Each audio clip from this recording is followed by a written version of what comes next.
Hello friends, physics classes में आपका स्वागत है। आज मैं आपको मीटर सेतु के बारे में बताऊंगा। क्वेश्चन हमसे पूछा जाता है, मीटर सेतु क्या होता है, इसके सिद्धांत, रचना एवं क्रियाविधि के बारे में बतलाइए। तो मीटर सेतु क्या होता है उसके बारे में जान लीजिए। मीटर सेतु व्हीटस्टोन सिद्धांत पर आधारित एक उपकरण होता है। जिस प्रकार हम व्हीटस्टोन सेतु द्वारा किसी अज्ञात तार का प्रतिरोध ज्ञात करते हैं, ठीक उसी प्रकार मीटर सेतु का भी उपयोग अज्ञात प्रतिरोध के मान को ज्ञात करने के लिए किया जाता है।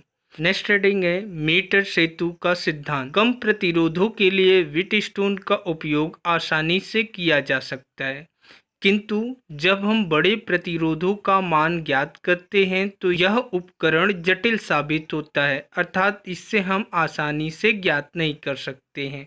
इसलिए व्हीटस्टोन सेतु सिद्धांत पर आधारित एक ऐसी युक्ति बनाई गई जिसकी सहायता से अज्ञात प्रतिरोधों का मान हम आसानी से ज्ञात कर सकते हैं।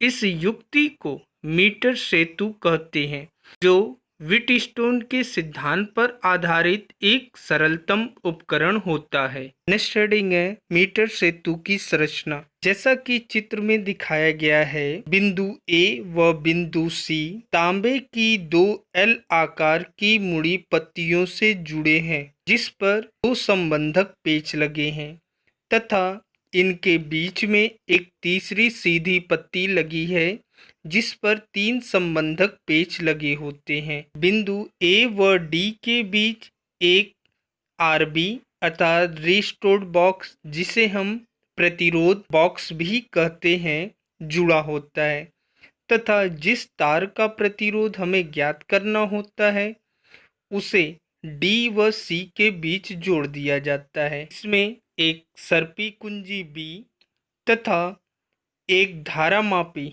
कैपिटल जी लगा होता है। बिंदु ए व सी के बीच मैग्नीन या कॉन्स्टेंटन की एक तार लगी होती है जिसकी लंबाई 1 मीटर ली जाती है। बिंदु ए व सी के बीच एक बैटरी जिसका विद्युत वाहक बल कैपिटल ई तथा एक कुंजी के जोड़ दिया जाता है। मीटर सेतु में उपयोग होने वाले निम्न उपकरण: पहला, प्रतिरोध बॉक्स, जिसे चित्र में आरबी द्वारा प्रदर्शित किया गया है। दूसरा, धारामापी, जो चित्र में कैपिटल जी से प्रदर्शित किया गया है। तीसरा, अज्ञात प्रतिरोध, जिसे हम एस से प्रदर्शित करते हैं। चौथा, कुंजी के तथा पांचवा, सर्पी कुंजी बी तथा इसमें एक समान अनुप्रस्थ काट का 1 मीटर लंबा कांस्टेंटन या मैग्नीन का एक तार होता है जो किसी मीटर पैमाने के सहारे कसा होता है। अतः चित्र के अनुसार मीटर सेतु में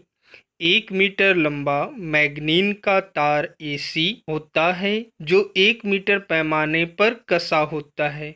इस तार के दोनों सिरों को एल आकार की पीतल या तांबे की मोटी पत्तियों से जोड़ दिया जाता है तथा इसके अतिरिक्त एक सीधी लंबी पत्ती बीसी होती है जो मीटर स्केल के समानांतर होती है। इन पत्तियों के बीच दो खाली स्थान ए बी व सी बी होते हैं। एक खाली स्थान के बीच अज्ञात प्रतिरोध एक्स या एस तथा दूसरे रिक्त स्थान सी डी के बीच एक प्रतिरोध बॉक्स आरबी लगा देते हैं तथा ए व सी के बीच एक लेग्रांजे सेल एवं प्लग कुंजी लगा देते हैं तथा बी व डी बिंदुओं के बीच धारामापी कैपिटल जी एवं बिंदु डी पर एक सर्पी कुंजी लगी होती है जिसको तार एसी पर इधर उधर चलाकर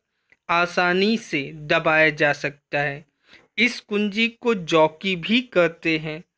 चूंकि इस कुंजी को हम तार पर स्पर्श कराते हैं अतः इसे हम सर्पी कुंजी कहते हैं। नेक्स्ट हेडिंग है मीटर सेतु की कार्यप्रणाली। बिंदु ए व सी के बीच एक सेल धारा नियंत्रक एवं एक कुंजी को जोड़ा गया है। प्रतिरोध बॉक्स में से एक उचित प्रतिरोध कैपिटल R की कुंजी को निकालकर परिपथ को पूर्ण करते हैं। पुनः सर्पी कुंजी को दाएं से बाएं 1 मीटर वाले तार पे खिसकाकर ऐसी स्थिति ज्ञात करते हैं जहां धारामापी में कोई विक्षेप उत्पन्न नहीं होता है। इस स्थिति को मीटर सेतु की संतुलन की स्थिति कहते हैं। संतुलन की स्थिति में AB तथा BC की लंबाइयों को स्केल में देखकर सेंटीमीटर में नोट कर लेते हैं। यदि AB की लंबाई को कैपिटल L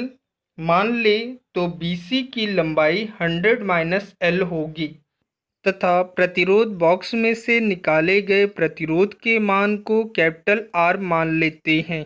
क्योंकि हम जानते हैं कि प्रतिरोध तार की लंबाई के अनुक्रमानुपाती होता है। P/Q बराबर L/100 - L होगा। तो व्हीटस्टोन सेतु के सिद्धांत से P/Q बराबर R/S। P/Q का मान उपरोक्त समीकरण से रख देते हैं तो हमारा मिल जाता है L/100 - L बराबर R/S, जिसे हम थोड़ा सा रीअरेंज कर देते हैं तो हमारा मिल जाता है S बराबर कैपिटल R ब्रैकेट में 100 - L पूरे के बटे L। यह हमारा सूत्र होता है जिसकी सहायता से अज्ञात तार का प्रतिरोध हम आसानी से ज्ञात कर सकते हैं। वीडियो को अंत तक देखने के लिए धन्यवाद। जो चैनल पर नया चैनल को सब्सक्राइब कर ले, नोटिफिकेशन बेल ऑन कर ले तथा लाइक, शेयर एवं कमेंट करना ना भूले।